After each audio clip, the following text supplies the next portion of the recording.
തിരുവനന്തപുരം വെള്ളറടയിൽ മകൻ അച്ഛനെ വെട്ടിക്കൊലപ്പെടുത്തിയതിന് ദുർമന്ത്രവുമായി ബന്ധമുണ്ടോ എന്നാണ് പോലീസ് പരിശോധിക്കുന്നത്. പ്രതി പ്രജിൻ ജോസിന്റെ മുറിയിൽ നിന്ന് തലമുടിയും മാരകായുധങ്ങളും ഉൾപ്പെടെ കണ്ടെത്തിയത് ദുർമന്ത്രവാദത്തിന്റെ ഭാഗമാണോ എന്നാണ് പോലീസ് പ്രധാനമായും പരിശോധിക്കുന്നത്. മകന്റെ സ്വഭാവത്തിലെ മാറ്റം ഭയന്നാണ് താനും ഭർത്താവും കഴിഞ്ഞിരുന്നതെന്ന് അമ്മ സുഷമ കുമാരി കഴിഞ്ഞ ദിവസം വെളിപ്പെടുത്തിയിരുന്നു. ഇതിന്റെ പിന്നാലെയാണ് പോലീസ് ദുർമന്ത്രവാദവുമായി ബന്ധപ്പെട്ട ഈ കേസിന്റെ അന്വേഷണം നീങ്ങുന്നത്. കേസിൽ ഈ ബ്ലാക്ക് മാജിക് സംഘങ്ങളിലേക്കും അന്വേഷണം നീങ്ങുന്നുണ്ട്. വിശദാംശങ്ങളുമായി ഡാൻ കുര്യൻ ചേരുന്നു. ഡാൻ, ഇതിനു മുൻപ് നമുക്കറിയാം, ഒരു 7-8 വർഷം മുൻപ് 2017 തിരുവനന്തപുരം നന്ദൻകോട്ടെ കൂട്ടക്കൊലപാതകം, അതിപ്പോഴും മലയാളികൾ മറന്നിട്ടില്ല. അതിന്റെ നടുക്കം നമ്മളെ വിട്ടുമാറിയിട്ടില്ല. കേഡൽ ജീൻസൺ രാജ എന്ന യുവാവ് സ്വന്തം മാതാപിതാക്കളെയും സഹോദരിയും ഉൾപ്പെടെ 4 പേരെ ക്രൂരമായി കൊലപ്പെടുത്തി ചുട്ടരിച്ച സംഭവം. അതിനുശേഷം ഈ കഴിഞ്ഞ വർഷമാണ് കോട്ടയം മീനടം സ്വദേശിയായ യുവാവ് ഭാര്യയും സുഹൃത്തിനെയും ഈ ബ്ലാക്ക് മാജിക്കിന്റെ ഭാഗമായി അരുണാചൽ പ്രദേശിൽ വെച്ച് കൊലപ്പെടുത്തിയ സംഭവമൊക്കെ നമ്മൾ കേട്ടത്, മലയാളികൾ ഏറെ ചർച്ച ചെയ്തത്. ഈ യുവാക്കൾ പ്രത്യേകിച്ചും ഈ വിശ്വാസം, ഈ സമീപകാലത്ത് യുവാക്കൾക്കിടയിൽ ദൈവവിശ്വാസമൊക്കെ നഷ്ടപ്പെടുന്ന ഒരു സാഹചര്യമുണ്ട് എന്ന് പൊതുവെ ചർച്ച ചെയ്യപ്പെടുന്നുണ്ട്. പക്ഷെ അവിടെ ഇതുപോലുള്ള അന്ധവിശ്വാസങ്ങളിലേക്ക് യുവാക്കൾ മാറുന്നു. അത് ഉറ്റവരെ പോലും കൊലപ്പെടുത്തുന്ന രീതിയിലേക്ക്, പൈശാചികമായ പ്രവർത്തനങ്ങളിലേക്ക് അവർ ഏർപ്പെടുന്നു. ഈ സംഭവം, ഈ പ്രജിൻ ജോസ് സ്വന്തം പിതാവ് ജോസിനെ കൊലപ്പെടുത്തിയത് ബ്ലാക്ക് മാജിക് തന്നെയാണെന്ന് പോലീസ് ഉറപ്പിക്കുന്നുണ്ടോ, സ്ഥിരീകരിക്കുന്നുണ്ടോ ഡാൻ?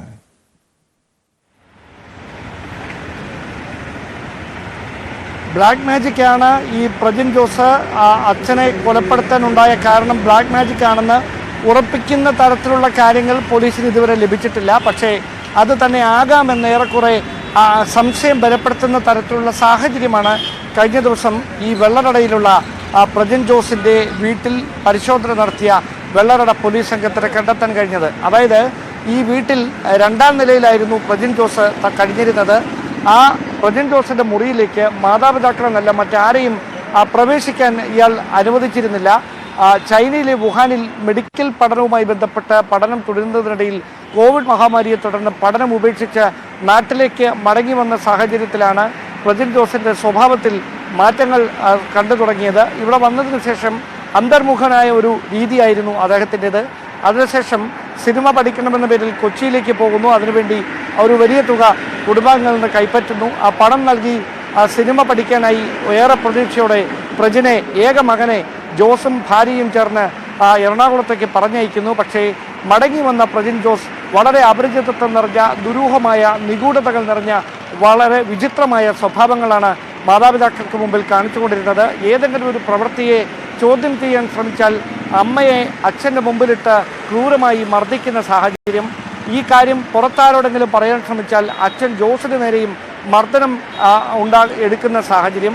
ഇങ്ങനെ ഭീതിജനകമായ ഒരു സാഹചര്യമായിരുന്നു വെള്ളറടയിലെ കുടുംബത്തിൽ നിലനിന്നിരുന്നത്. അതുകൊണ്ട് തന്നെയാണ് സമൂഹവുമായി, അവർ ഉൾപ്പെട്ടു നിന്ന വിശ്വാസ സമൂഹവുമായും ബന്ധുക്കളുമായൊക്കെ വളരെ അടുത്ത ബന്ധം പുലർത്തിയിരുന്ന ജോസും ഭാര്യയും ഈ കാര്യങ്ങളൊന്നും പുറത്താരോടും പറയാൻ പോലും മടിച്ചിരുന്നത്. മകനെ അങ്ങനെ ഒരു പേരുദോഷം കേൾക്കാൻ അവർ ആഗ്രഹിക്കാതിരുന്നത് കൊണ്ട് തന്നെയാണ്. അവൻ തിരിച്ചു വരും എന്നൊരു പ്രതീക്ഷയിലായിരുന്നു കുടുംബം.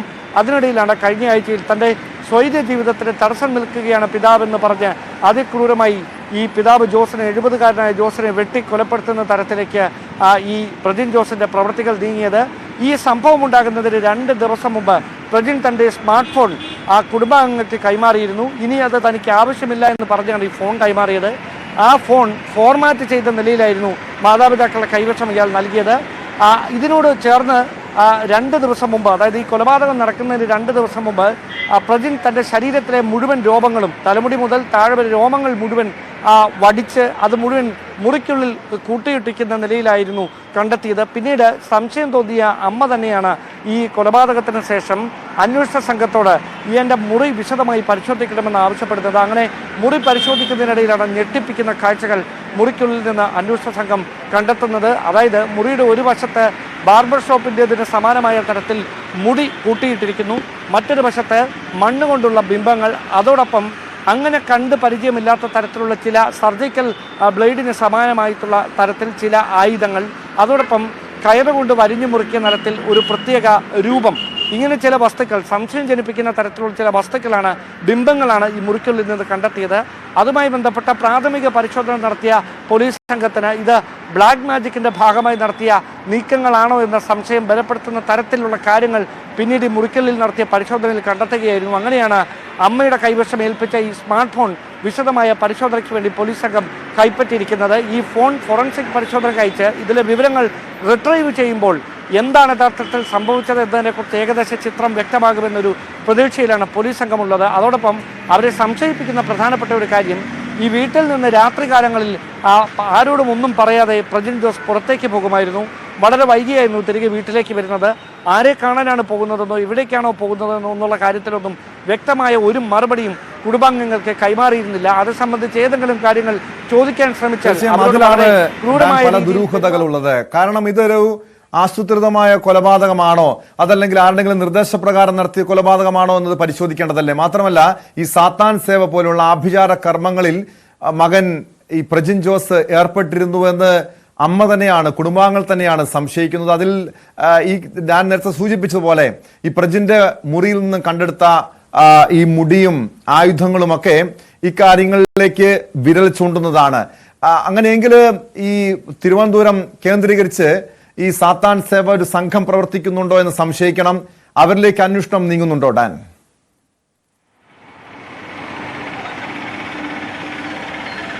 അതായത് തിരുവനന്തപുരം എന്ന ഒരു നഗരത്തിൽ മാത്രം ഒതുങ്ങുന്ന തരത്തിലല്ല ഈ ബ്ലാക്ക് മാജിക് അല്ലെങ്കിൽ ഈ സാത്താൻ സേവ നടത്തുന്ന ആളുകളുടെ പ്രവർത്തനങ്ങൾ. അത് കേരളത്തിലെ എല്ലാ പ്രധാനപ്പെട്ട നഗരങ്ങളിലും അവർക്ക് കൃത്യമായ സാന്നിധ്യമുണ്ട്.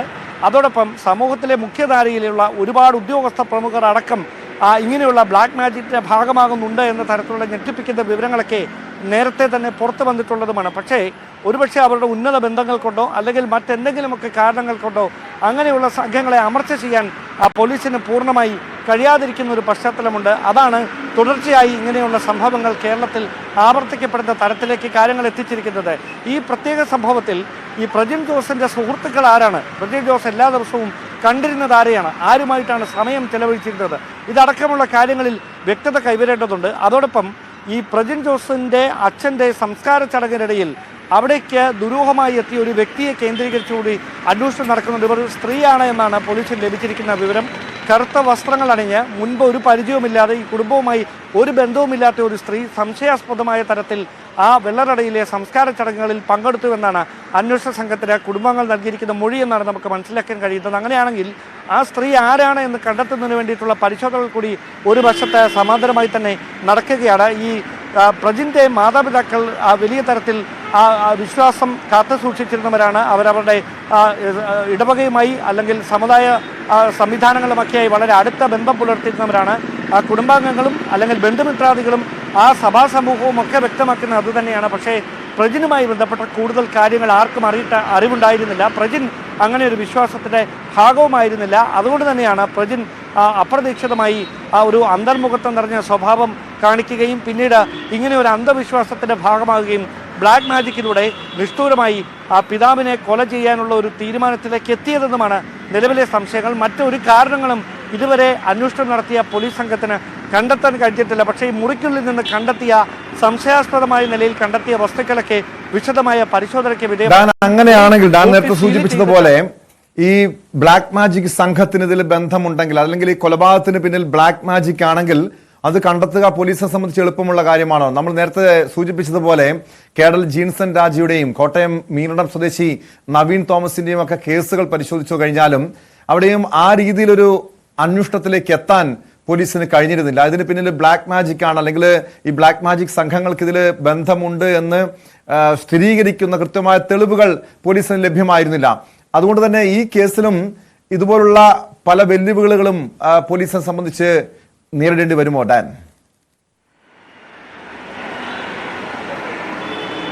അതായത് ഈ 2017 തിരുവനന്തപുരത്തെയും കേരളത്തെ മുഴുവൻ നടക്കുക നന്ദൻകോട് കൂട്ടക്കൊലപാതകത്തിൽ പ്രതിയായ കേഡൽ ജിൻസൺ രാജ അന്വേഷണ സംഘത്തോട് അന്ന് നടത്തിയ വെളിപ്പെടുത്തൽ ഒരുപക്ഷെ വിചിത്രമായിട്ടാണ് കേരള സമൂഹം എന്ന് കേട്ടത്, ചർച്ച ചെയ്തത്.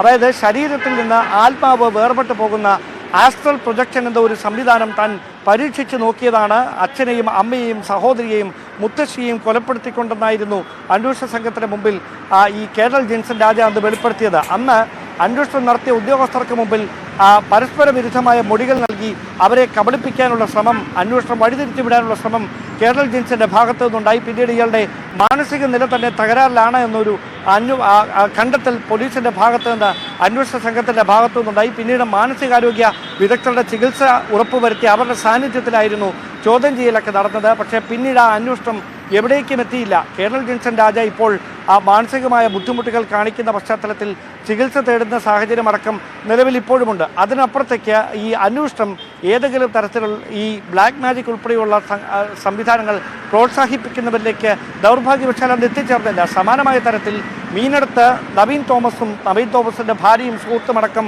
അരുണാചൽ പ്രദേശിലെത്തി ദുരൂഹ സാഹചര്യത്തിൽ മരണപ്പെടുകയും ശരീരത്തിൽ വളരെയധികം മുറിവേറ്റ പശ്ചാത്തലം, അതാണ് അവിടെ എടുത്തു പറഞ്ഞ കാര്യം. അതായത് സ്വന്തം ശരീരം മുറിവേൽപ്പിച്ച് ആ ശരീരത്തിൽ നിന്ന് ജീവൻ വേർപെടുത്തുന്ന തരത്തിലുള്ള ഒരു പ്രത്യേക രീതിയാണ് അവരവിടെ പ്രാക്ടീസ് ചെയ്തതെന്നായിരുന്നു അന്ന് കണ്ടെത്തിയത്. അതും ബ്ലാക്ക് മാജിക്കുമായി ബന്ധപ്പെട്ട് തന്നെയാണ് ആ വിവരങ്ങൾ പുറത്തു വന്നത്. സമാനമായ തരത്തിലാണ് ഇപ്പോൾ വെള്ളറടയിൽ നിന്ന് പ്രജിൻ ജോസ് എന്ന 24-കാരൻ തൻ്റെ പിതാവ് ജോസിനെ നിഷ്ഠൂരമായി കൊലപ്പെടുത്തിയതിന് പിന്നിലും ബ്ലാക്ക് മാജിക്കിന് പങ്കുണ്ട് എന്ന സംശയം ബലപ്പെടുത്തുന്ന തെളിവുകൾ പുറത്തേക്ക് വരുന്നത്. അങ്ങനെയാണെങ്കിൽ അന്വേഷണ സംഘം തുടർ നീക്കങ്ങൾ എങ്ങനെയായിരിക്കും ഏകോപിപ്പിക്കുക?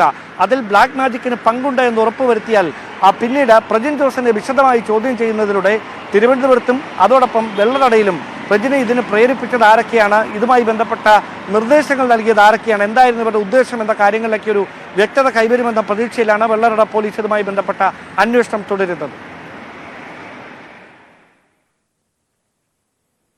വ്യക്തമാണ്. തിരുവനന്തപുരത്ത് നിന്ന് ഡാൻ കുര്യനാണ് വിവരങ്ങൾ നൽകിയത്.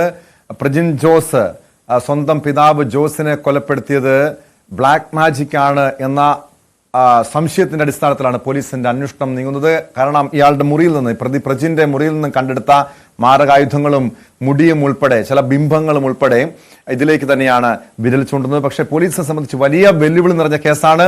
ഇതിനു മുൻപ് ഡാൻ സൂചിപ്പിച്ചതുപോലെ കേണൽ ജിൻസൺ രാജയുടെയും നവീൻ തോമസിന്റെയും ഒക്കെ കേസുകൾ പരിശോധിച്ചു കഴിഞ്ഞാലും അവിടെയും ബ്ലാക്ക് മാജിക് ബന്ധമുണ്ട് എന്ന് സംശയമുണ്ടായിരുന്നെങ്കിൽ പോലും അതിലേക്ക് വിരൽ ചൂണ്ടൽ അല്ലെങ്കിൽ അത് തെളിയിക്കുന്ന രീതിയിലുള്ള കൃത്യമായ ഒരു അന്വേഷണം നടത്താൻ പോലീസിനെ സംബന്ധിച്ച് പല വെല്ലുവിളികളും ഉണ്ടായിരുന്നു. പല മാനസികമായ വിഭ്രാന്തികൾ കേണൽ ജിൻസൺ രാജ ജയിലിലും പ്രകടിപ്പിച്ചിരുന്നു.